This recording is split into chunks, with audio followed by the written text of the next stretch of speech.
8 pays africains que sont le Mali, la Côte d'Ivoire, le Sénégal, la Guinée équatoriale, la Guinée-Bissau, le Ghana, le Tchad et le Burkina Faso à travers la coopération indienne. Et tout ça a permis de développer dans notre sous-région un portefeuille de projets de près de 500 millions de dollars. Monsieur le Président, si vous permettez, je voudrais maintenant, parce que c'est vrai que souvent lorsqu'on parle de coopération internationale, on peut considérer qu'on est très aérien, on est dans les avions, etc. Mais vraiment démontrer quels sont les impacts entre les actions que vous nous avez demandé de mettre en œuvre et les impacts des populations. Et je pense que ça sera également une excellente transition pour mes autres collègues ministres qui auront à intervenir. Et vous donnez par exemple les impacts de la coopération internationale en matière, dans le secteur, pardonnez-moi, de l'agriculture, de l'hydraulique rurale et de la pêche, et qui sont des secteurs d'une très grande priorité du gouvernement. Les financements ont été mobilisés auprès de pays comme le Brésil, la Chine, la Corée du Sud et l'Inde, et la coopération islamique à travers la BADEA, la Banque islamique de développement et l'OFID.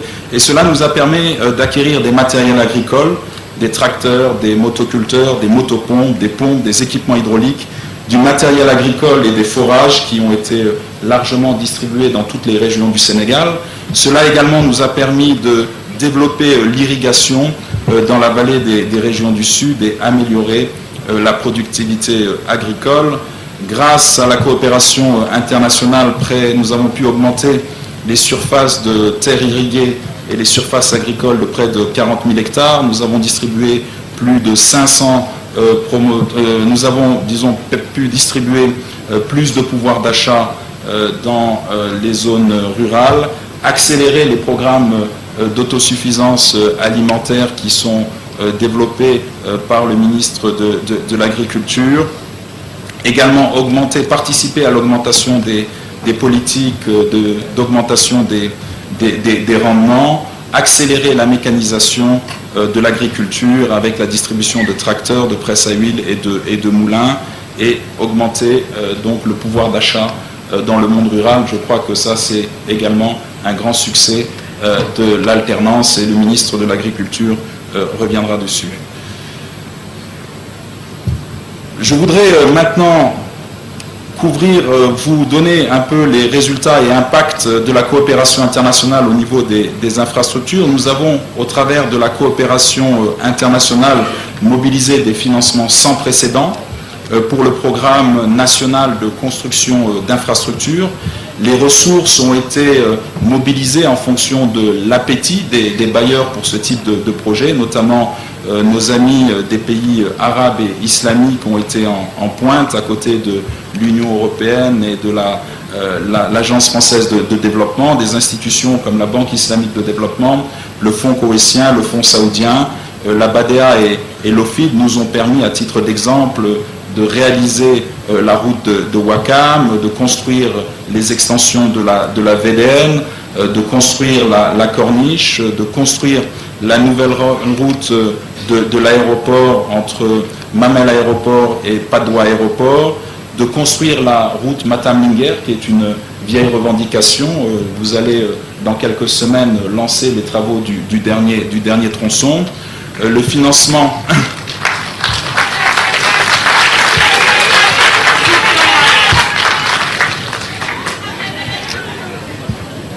Monsieur le Président, si vous me permettez, je dis ça sous le regard réprobateur de de mon ami et grand frère Habib Sy, qui pour lui c'est la route Linguère-Matam. Donc nous avons ce même débat, donc c'est deux routes que nous avons au Sénégal. La réalisation de nombreuses pistes de production dans les régions du sud et du centre, et surtout l'achèvement de la boucle du Blouf. Cela, Monsieur le Président, en termes d'impact, nous a permis de régler les problèmes d'embouteillage dans la région de Dakar. Vous savez que, je le disais tout à l'heure, à la veille de l'alternance, il était impossible de circuler à Dakar. Nous pouvions passer près de 3 heures dans les embouteillages entre la banlieue et Dakar, et autant de temps pour pouvoir retourner dans nos domiciles. Et la Banque mondiale avait d'ailleurs estimé le coût des embouteillages à près de 110 milliards de francs CFA par an. Le coût des embouteillages, et en quelques années, vous avez su, Monsieur le Président de la République, établir, définir des programmes, mobiliser les financements de façon à pouvoir accélérer la politique de construction d'infrastructures sur l'ensemble du territoire national. Également, tous ces projets vont nous permettre d'amorcer la restructuration et la modernisation de la banlieue de Dakar avec la construction de la VDN, la construction de la route des Niayes et la mise en œuvre du programme banlieue. Également, toujours dans les programmes d'infrastructure, nous avons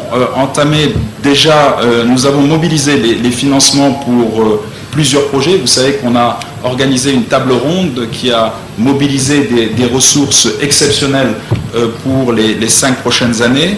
D'ores et déjà, et d'ici la fin de l'année, nous allons lancer des projets importants qui sont l'extension de la VDN qui sera prolongée jusqu'à Keur-Massar à partir de 2012. L'extension en 2 fois 2 voies de la route Thiès-Diourbel-Touba qui sera véritablement une autoroute. Enfin, je ne veux pas concurrencer les autoroutes de Madame Niane.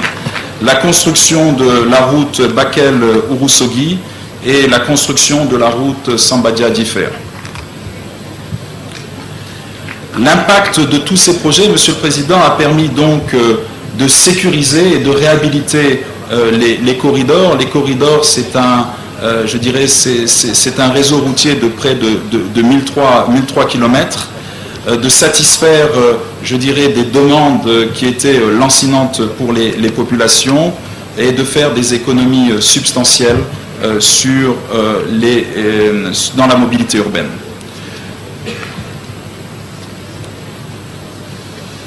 Monsieur le Président, je voudrais maintenant revenir sur un des autres aspects, une action de la coopération internationale et montrer comment la coopération internationale a permis de soutenir le secteur de la santé, notamment avec la construction de nombreuses structures sanitaires dans les départements.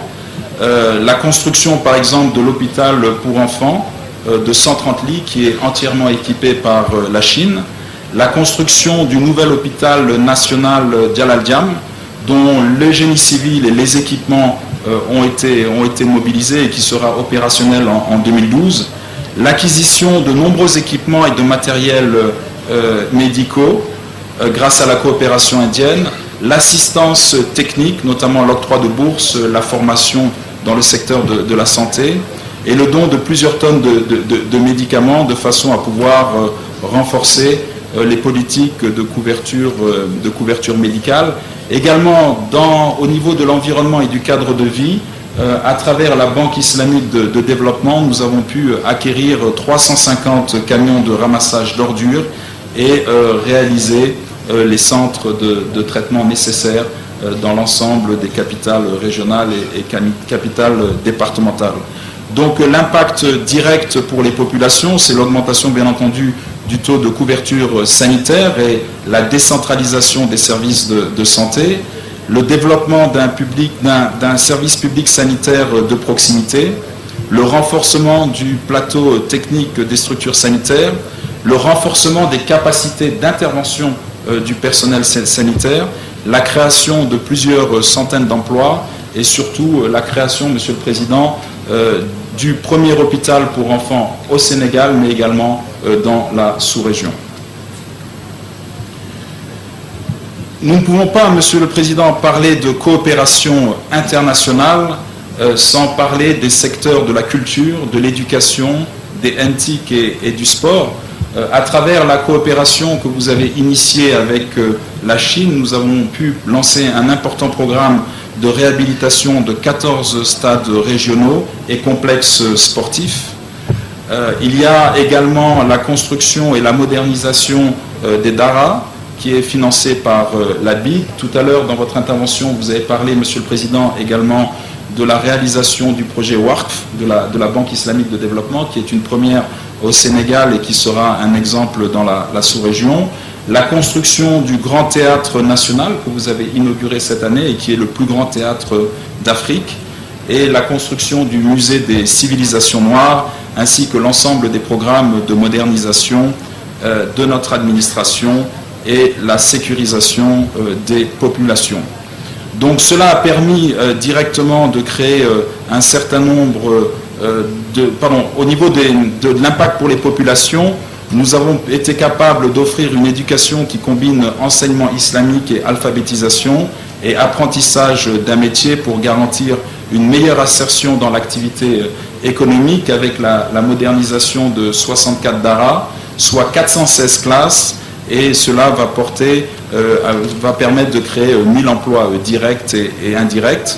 Également, l'amélioration et la valorisation des performances sportives nationales de notre jeunesse, avec la mise à disposition de ces stades et de ces complexes sportifs, la redynamisation de la vie culturelle et la simplification des procédures administratives grâce à la modernisation de notre administration. Je voudrais maintenant, si vous le permettez, Monsieur le Président de la République, donner quelques informations et surtout expliquer comment la coopération internationale a permis de venir booster, à côté de notre coopération traditionnelle, les investissements dans le secteur de l'énergie, de manière à nous aider à mettre fin au délestage, je dirais, qui gangrène notre pays et qui crée beaucoup de problèmes. Le secteur de l'énergie, comme nous le savons, est au cœur de nos préoccupations, et à travers la coopération internationale, nous avons mobilisé un certain nombre de financements qui ont permis de mettre à disposition du Sénégal des ressources extrêmement importantes et sans précédent depuis son indépendance. Je voudrais citer par exemple la construction de d'une ligne électrique haute tension entre Tobène et Touba, en passant par Tivaouane et Kaolack, qui a été réalisée par l'Iran, le lancement de la boucle de travaux de la phase 1 et phase 2 de la boucle de Dakar, la mise en œuvre du programme d'électrification rurale avec l'Inde qui va permettre de booster l'électrification des villages, l'acquisition de 2 centrales sur barge et l'acquisition de 50 groupes électrogènes. Notre objectif, et les impacts directs aujourd'hui déjà se ressentent, c'est l'élimination de manière rapide et définitive de la principale cause des délestages par le renforcement et la modernisation des capacités de production d'électricité, la réduction de manière significative des pannes sur les réseaux de transport et de distribution, l'amélioration de la qualité de service pour les clients de la Sénélec, la sécurisation de l'accès à l'électricité pour près de 3 millions de ménages, de personnes, et la connexion de 150 000 villages, à l'électricité. Cela également va nous permettre de sécuriser la distribution d'électricité pendant un certain nombre d'événements religieux et événements sociaux. La coopération également internationale, je le disais, va permettre également l'installation de barges de façon à pouvoir atteindre vos objectifs, les objectifs que vous nous avez assignés, de réduction substantielle du prix de l'électricité, avec un objectif de réduction de la facture d'électricité de 50% pour les ménages sénégalais, le financement du terminal minéralier de Sindou, le financement du réseau de transport afin d'interconnecter les régions sud du Sénégal, et le financement du terminal pétrolier de Sindou, ainsi que l'augmentation des capacités de raffinage de la SAR. Monsieur le Président de la République, je disais tout à l'heure que la coopération internationale est un succès incontestable de l'alternance, mais surtout la coopération internationale nous a permis, je dirais, de mettre en place avec succès de nouveaux modes de financement, ce qu'on appelle traditionnellement les financements innovants et PPP. Le constat, permettez-moi d'abord de faire un constat et dire que depuis l'indépendance, c'est-à-dire de 1960 jusqu'à 2000, soit pendant près de 40 ans, les grands projets ou même le simple concept de grands projets étaient inconnus dans notre